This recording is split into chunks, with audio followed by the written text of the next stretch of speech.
So working on the line for sanitation, cleaning my piece of equipment, as I'm down on the ground trying to clean it to inspection standards, I felt something at my feet and I looked over. It was an object in front of me, in front of a high-low that wasn't driving properly. In order for me to not get run over, I had to put up my arms to brace myself as the object is this far from my face.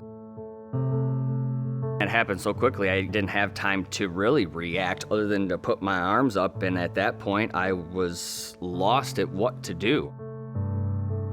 My feet are out, and I'm laying underneath this tote as the high-low is pushing and just driving me for 20 to 30 feet. I'm just screaming, trying to get the operator to stop, and I could do nothing else but scream, and I thought I was screaming for my life. My feet are at the mast of the high-low. I was trapped.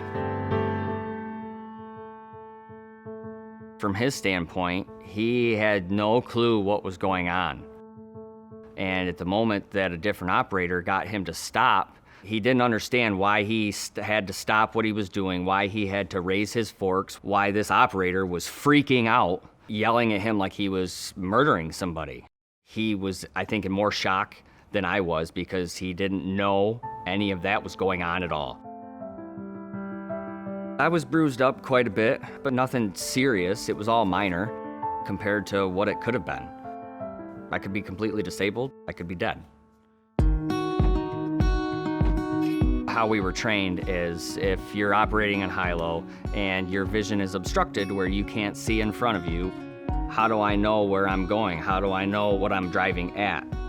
Am I gonna hit something, somebody? If you can't see in front of you in your direct vision, you then go in reverse. Then you can see behind you as your load's in front of you. And all of that would have been eliminated had that been followed. It would definitely be a good idea to invest in the training, invest in informing, invest in people. It should be about quality of life. It should be about their families. With proper training, it can save people's lives.